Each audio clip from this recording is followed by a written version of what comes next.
Welcome back, guys. How you guys doing today? Today we're going to be talking about the 2026 goal setting and what is it we're going to do to make sure that 2026 is the year that you conquer and deliver on everything that you desire. My name is Coach Keyon Corniffe, also known as Mr. Finance, your favorite financial educator and business coach. And today we're going to focus on setting goals because remember, a goal without a deadline is simply a wish. If you don't have it written down, you don't have it on paper, it's just like the good book said, Habakkuk 2 verse 2. Write it plain on tablet that whoever read it, it may tarry, but it may not always tarry. Write it plain on tablet that whoever read it, they can run, but it may tarry, but it may not always tarry. Now let's jump right into it because I want to get straight to the point so you guys know exactly what to do going into 2026. Now, going into 2026, here's a list of things that you got to get done. First thing first, you got to make sure that you write down your why, right? Why are you doing this? Why are you doing this? Before you write down your goals, before you write your numbers, before you write your plans, you must write your why. Your why. Your why is to pretty much, your why is what keeps you moving when motivation is gone, when emotions are high, when disciplines is tested. Your why. I have 10 reasons why I do this business. I have 10 reasons why I go forward in life. And you got to know what is your 10 reasons why to do the same. You got to have those why. But let me show you what are some of the whys that you should think about. You must think about why do I want more out of life? Why do you want more out of life? And when you look at your life, you got to ask yourself, what am I tired of tolerating? That's the first thing you got to ask yourself. What is that you're not tolerating in 2026 no more? You got to think about what do you refuse to repeat? What you're not going to repeat in 2026 anymore?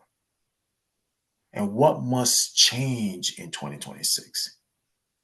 What must change? They say doing the same thing over and over again and expecting a different result. That is called insanity. That's why it's important for you to write it out clear. You got to be clear about what is it that you want out of life. A plan without a deadline is simply a wish. You can't wish your way. You can't wing it. You got to write it out and plan it. So that's the reason why you want to talk about who am I doing this for? The first person you got to do this for is yourself. You got to choose you.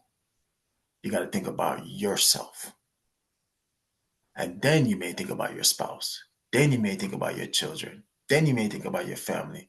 Then you may think about future generations. And when you think about these people, name them. Be very specific about who you're doing it for. Let it be known. Because it's important to know why you're doing this and who you're doing it for. But ultimately, what pain am I trying to end?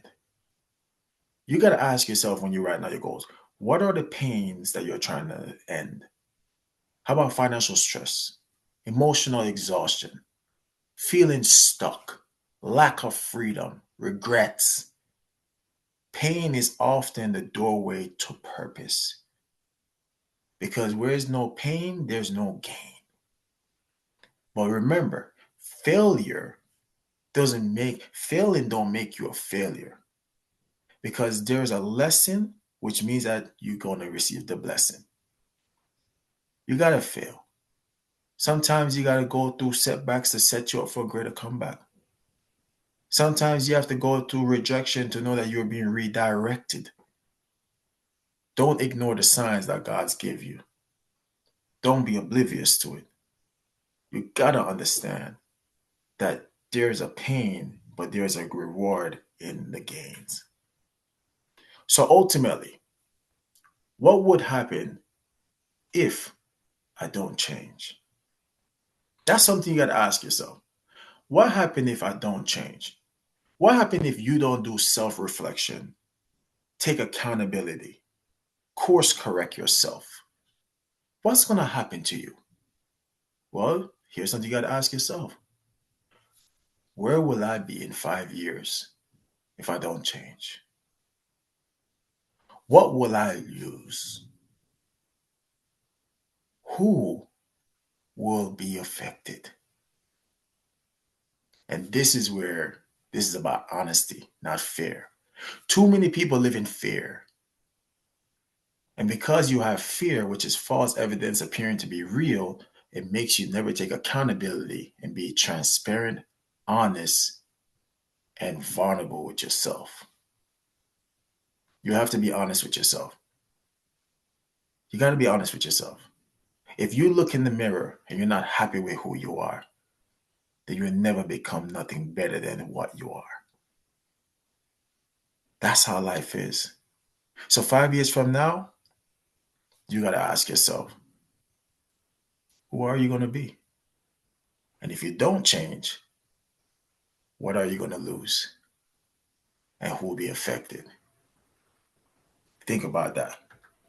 So that's why you got to think about, what kind of person do I commit to becoming?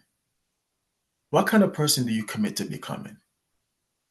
Are you going to be someone that's disciplined? Are you going to be someone that's faith driven? Are you going to be emotionally mature? Are you going to be physically healthy? Are you going to be financially responsible? Are you going to be a leader?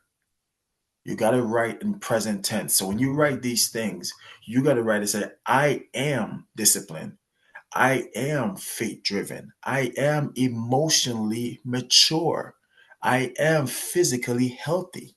I am financially responsible. I am a leader. You must write down your I ams, because what most people won't do today is start claiming who they want to become. You have to do that. So that's why it is so crucial for you to think about this. What legacy do I want to leave? What is the legacy you want to leave? Do you want people, what do you want people to say about you when I'm not in the room? What do they say about you? What do they really think about you? You got to ask yourself that. And then, what example am I setting? Are you the example that someone can follow? Are you the example that someone could say, I want to be just like? What stories will my children tell about you? You got to ask yourself this. What would your children tell the stories about who you are and what you have become and what you do? See, legacy begins with daily choices.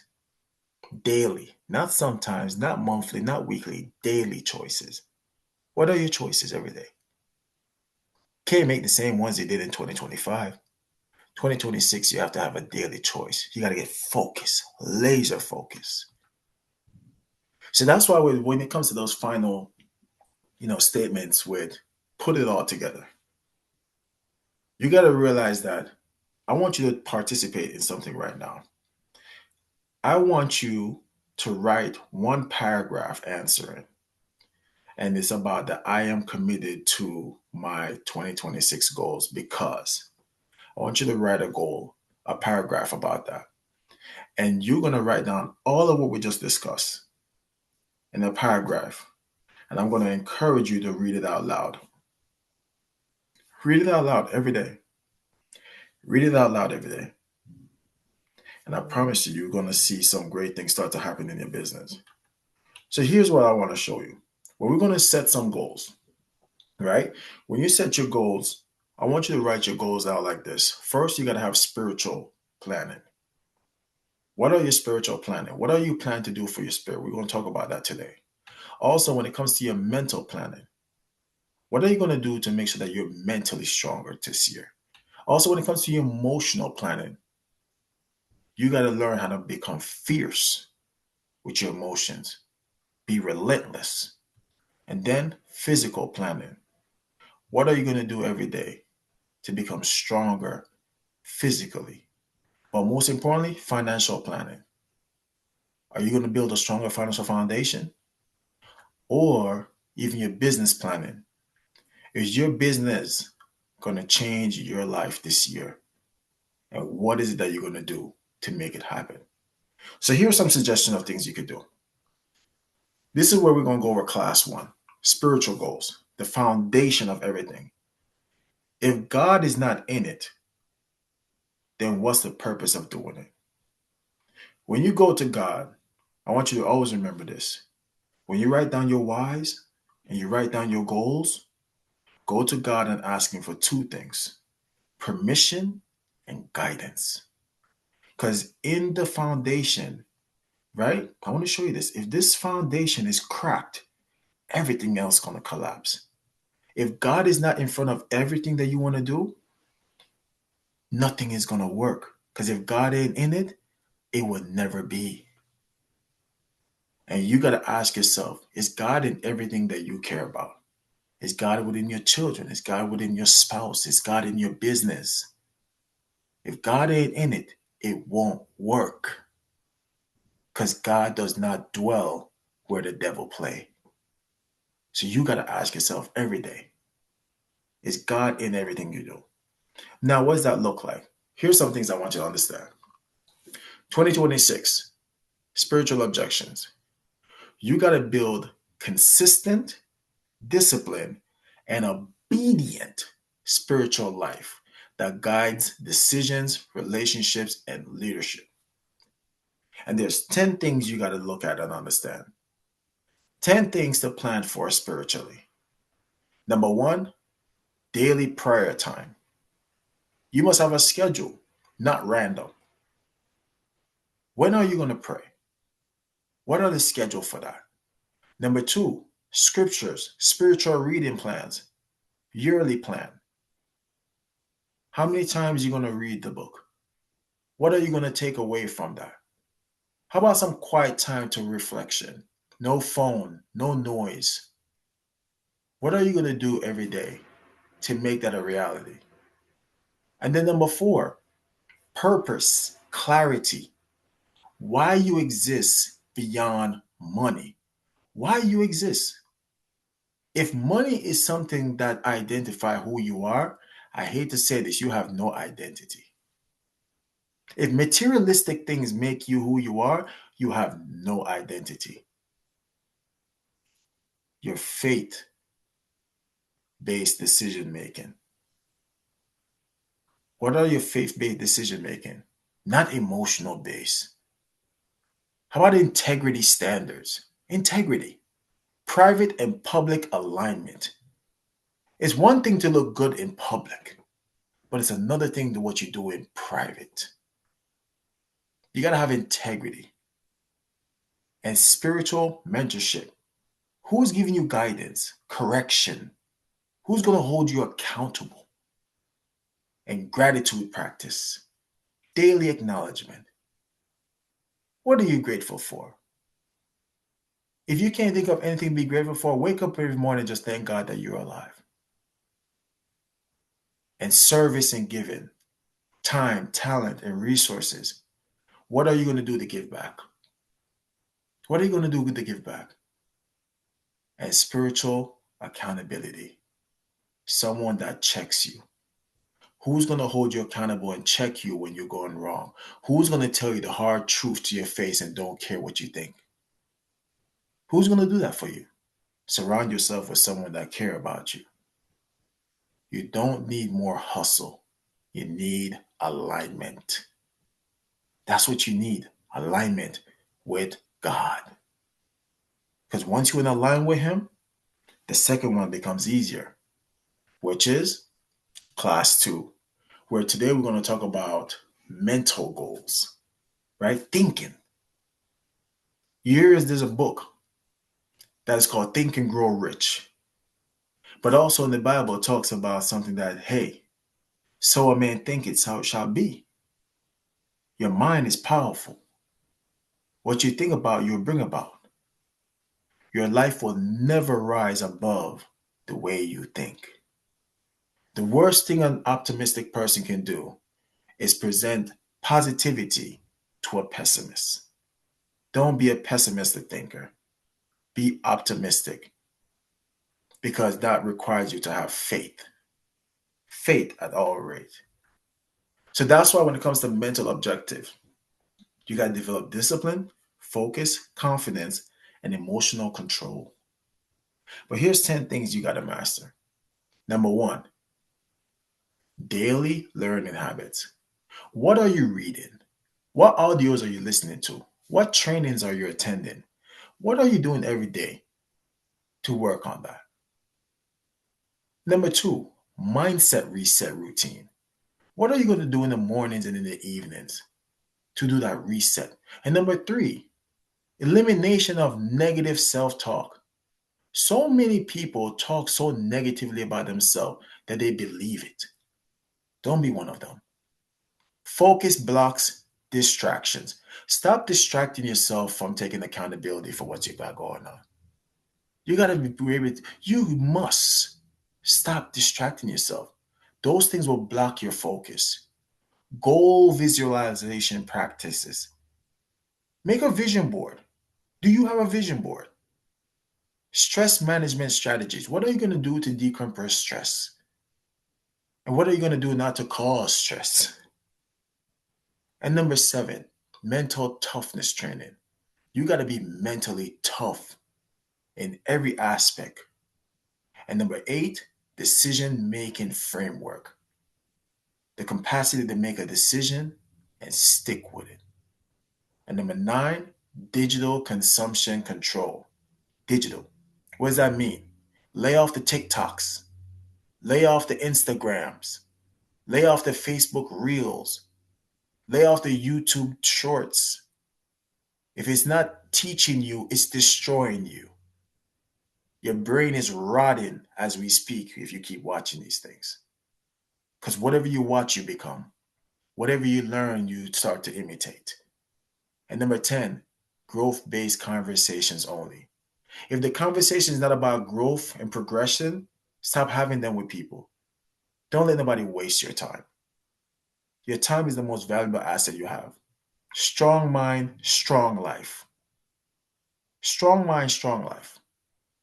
If they're not talking about money, business, growth, God, don't waste your time having conversation with these people. These people are a distraction, and they will stop you from progressing into your greatness. So that's the first thing you got to think about, mental toughness. Now, when it comes to your class 3, emotional goals now, this is when it comes to relationships. Unmanaged emotions sabotage great plans. Once again, I'll say that again. And it's very important for you to know this. Those unmanaged emotions, those are the emotions that you never will ever look at. You never reflect. You never took time to deal with. They're going to sabotage great plans. And don't let them sabotage yours with it. And don't be a self-sabotage either. So that's why ultimately you got to realize that you got to build emotional intelligence, healthy boundaries, and communication mastery. But I want you to emphasize on the boundary section. Don't waver your boundary, ever. Hold high standards, high boundaries. And who can't live up to them, remove them. So that's why when you look at the top 10 things for your plans for emotionally, you got to realize that number one, you got to have emotional awareness. Name what you feel. Don't be afraid to write it down. Name what you feel. Boundary setting. Protect peace and focus. And don't let no one disrupt it. Don't let distraction come in your life in 2026. They're going to come. When they present themselves, tell them go away. Communication skills. Speak clearly, listen fully. Speak clearly, but listen fully. Conflict resolution plan. No avoidance. Don't be an avoidant person. I know in today we have personality disorders that's avoidant and stuff like that. Do not avoid your problems. Lean into them and learn how to resolve them. Conflicts can resolve through communication. It just active listening and understanding is required. Healing past traumas. Don't carry that forward. Deal with your traumas, childhood, adulthood, business, whatever trauma it is. Don't carry it forward. Let it go. Forgiveness process. Release resentment. That's one of the things I want to encourage you guys to do this year. Release all of it.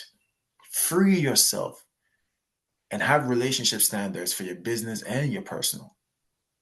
Who has access to you and how much access they're going to have to you. Limit those access. People must earn access to you. Emotional regulation tools. You got to have tools to regulate your emotions. And number 9, family connection time. Find ways to spend time and connect with your kids, connect with your friends, connect with your loved ones, a spouse, whatever it is, with your business partners, right? Counseling, coaching, check-ins. Emotional maturity is leadership. If someone is not emotionally mature, they can never be a great leader. They can never lead. And that's the reason why having this down pat is so important. Now, when it comes down to your physical goals, energy, your body is a vehicle for your purpose, and you got to keep it energized. Now, here's a list of things I want you to go over real quick. What are your physical objectives? Increase energy, number 1. What are your energy? You got to increase that. Discipline, longevity, and physical confidence. If you look in the mirror, you're not confident with how you look. If you look in the mirror, you're not confident with who you are. If you feel like you're not confident right now, change it. Change it. Don't get offensive. Don't take offense to it. Change. Change is appropriate. And that's the very reason why 10 things to plan for physically you must do. Number 1, consistent workout schedule. How many times of the week you're going to work out? Number 2, nutrition plans, right? Not random eating. No more eating junk food.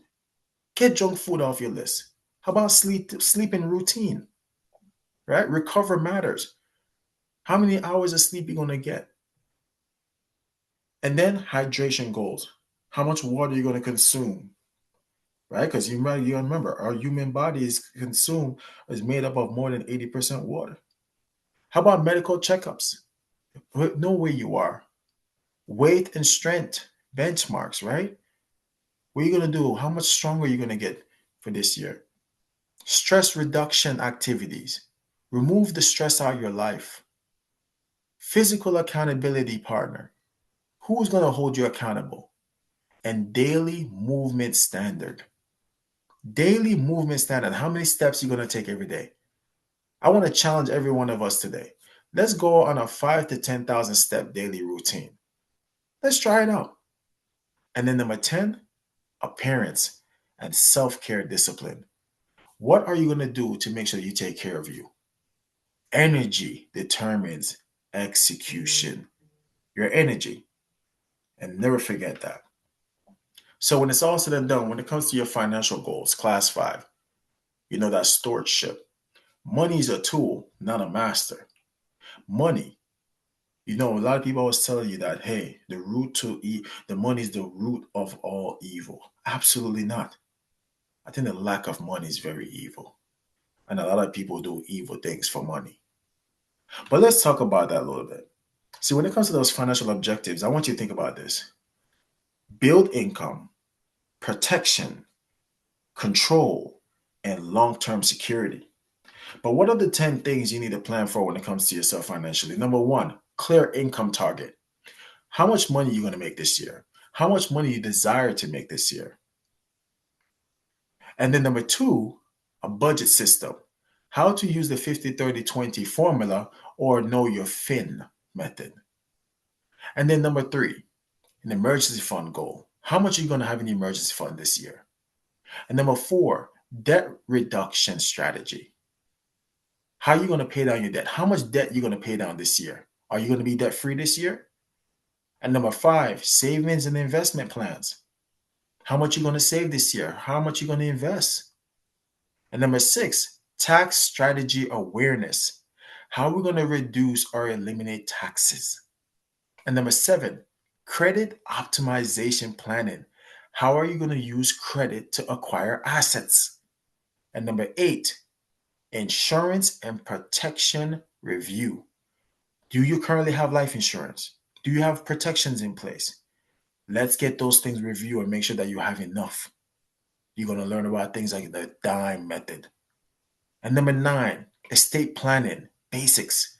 Do you understand the importance of having a will, a power of attorney, a health directive, or even a trust? Do you know the difference between irrevocable or revocable trust, a land trust, just to name a few? And then number 10, financial education schedule. How many classes are you going to commit to learning every week so you can become better with your money? You don't need more money. You need a system. You don't need more money. You need a system. And that's what lead me to business class, right? Class 6, business goals where multiplication happen. Business is how value scales, okay? That's what business is all about. It's about scaling to the upwards. So when you think about business objections, you got to build system first, leadership second, duplication, and predictability income. Because when it's all said and done, when it comes to your business, 10 things you got to plan for in your business. Number 1, have a clear business vision and mission. Being here, our very vision is to make sure that every entrepreneur learn our system. Our mission is to make sure that we create wealth for every family. What is the monthly revenue target? How much are you going to be making every month? Daily activity standards. What are the daily things you're going to be doing every day? That's running the system every day. Lead generation system, client education process, team building strategies, leadership development plan, time management system, duplication and training system, weekly metric review. That's where we hold each other accountable. See, business grows when system replace stress. If your business feels stressful to you, you need to implement more system. If your business feels overwhelmed to you, apply more system. System will fix all of these issues. So that's why when it's all said and done, 2026 will not be a better by accident. It will be better because you plan your fate, your mind, your emotions, your body, money, and business in that order. And that's how this will become simple, clear, fast, and doable when you understand how to plan. So I want to thank every one of you guys for tuning in today. I hope you learned a lot. I hope you understand how we're going to conquer 2026 and make it the greatest year ever and dominate. My name is Coach Keyon, also known as Mr. Finance, your favorite financial educator and business coach. And I just want to tell you that you are one decision away from changing the future for the better. So always remember that the choice is always yours. I'll see you at the top. Keep winning.